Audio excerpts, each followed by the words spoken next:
nombre del Padre, del Hijo y del Espíritu Santo. Amén. Del libro de los Hebreos.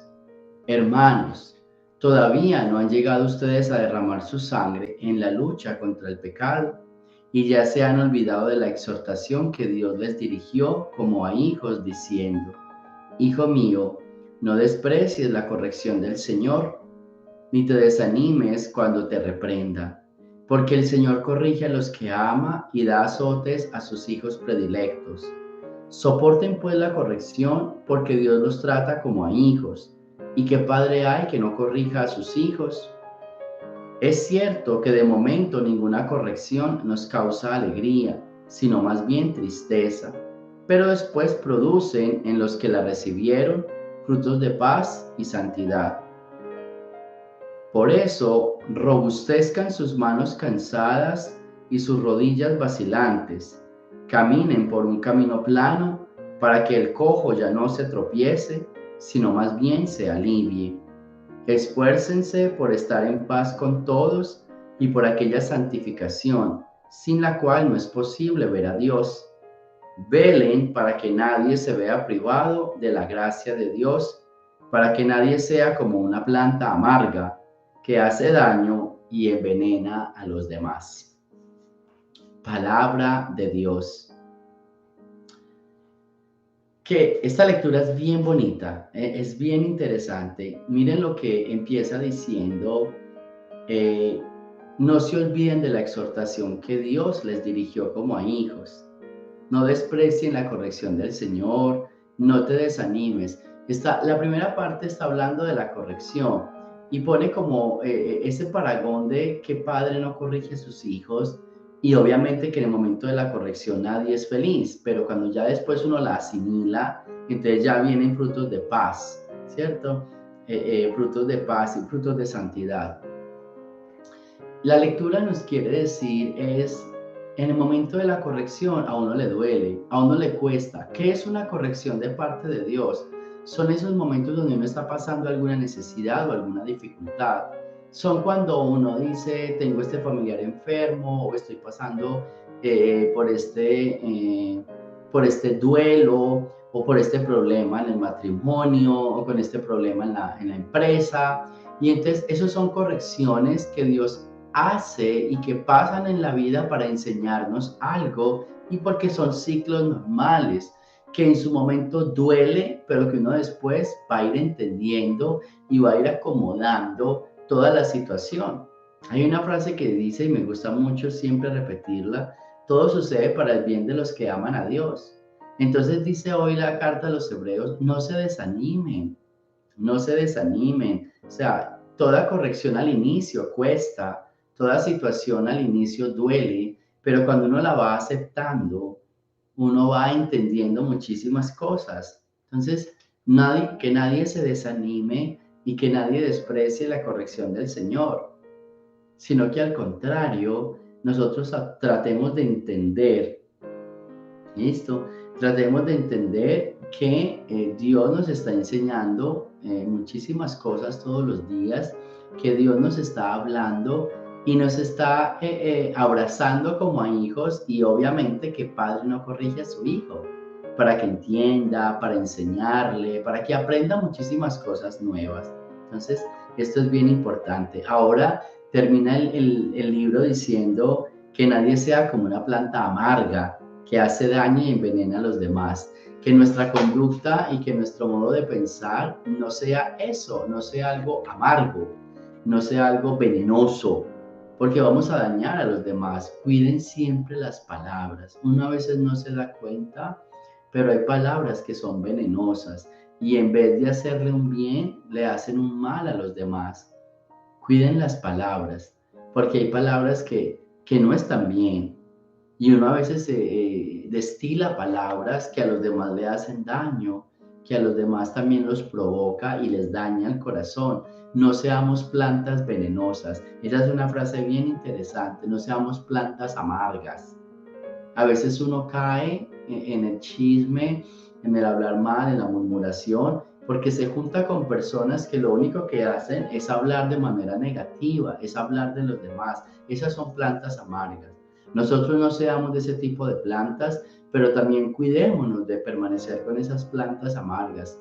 ¿Por qué? Porque van a dañar nuestro corazón y nuestra vida y van a hacer que no aceptemos esa corrección, sino que siempre estemos renegando, siempre estemos de mal humor. Así que a cambiar un poco esa actitud y a hacer plantas buenas y a cortar aquellas que sentimos que nos están haciendo daño.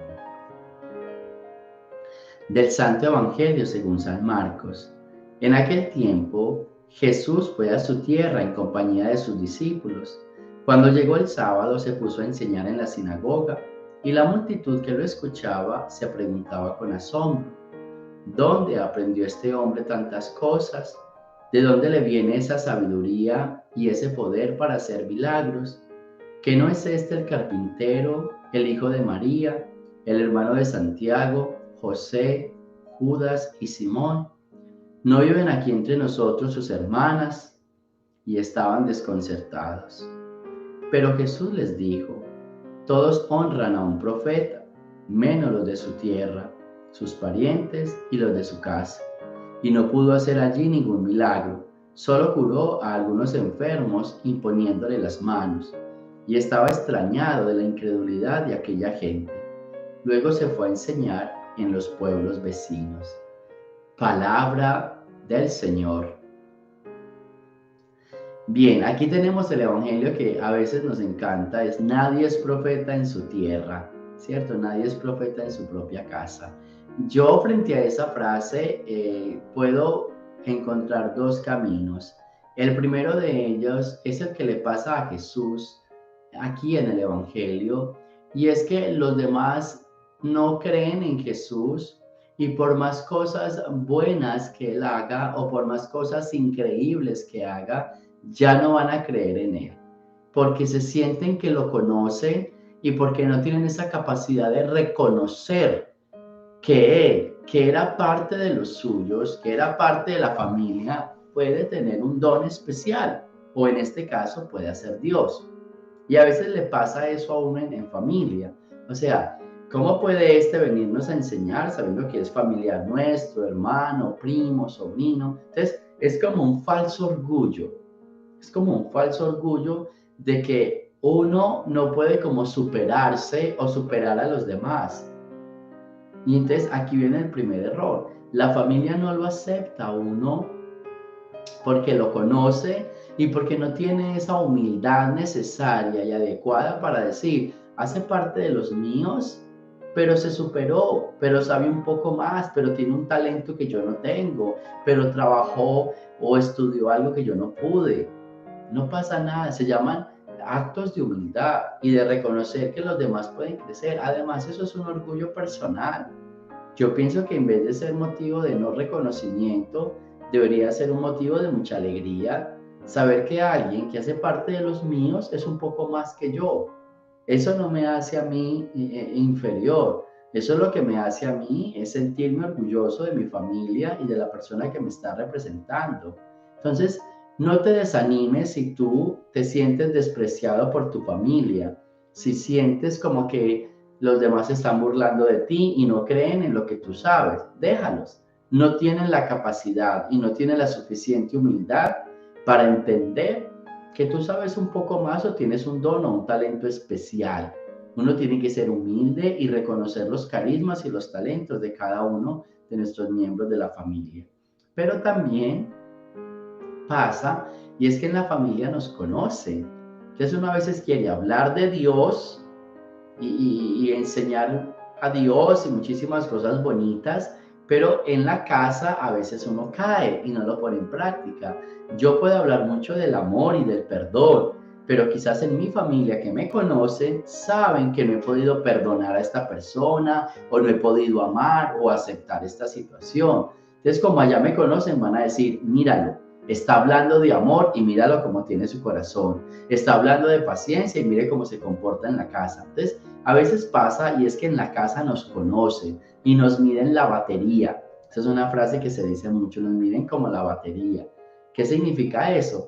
Claro, todo lo que yo digo me lo van a cobrar en casa, que me ven y que saben lo que pienso, lo que digo y cómo actúo.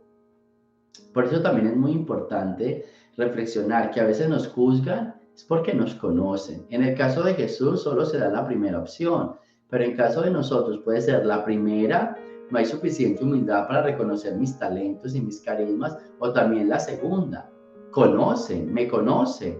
Entonces hablo de Dios, pero ellos saben que en la casa no me comporto como un hijo de Dios.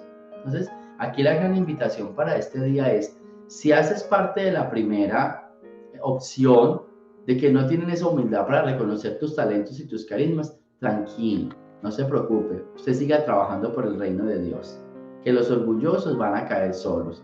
Pero si por el contrario es de parte de la segunda opción, de que predican pero no aplican en la casa, de que hablan de amor, de unidad, de paz, pero en la casa no siembran esas virtudes, pues ponte a trabajar, porque la mayor predicación está en la casa.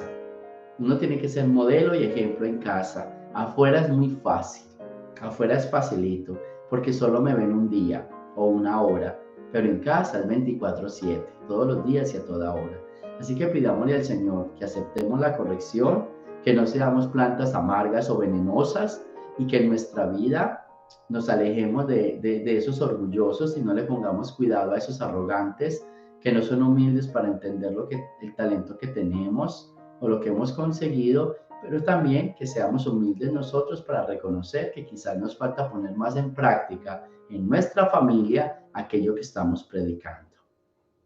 Gloria al Padre, al Hijo y al Espíritu Santo, como era en el principio, ahora y siempre, por los siglos de los siglos. Amén. El Señor esté con ustedes y la bendición de Dios Todopoderoso, Padre, Hijo y Espíritu Santo, descienda sobre ustedes y me los acompañe siempre. Jesús, María y José.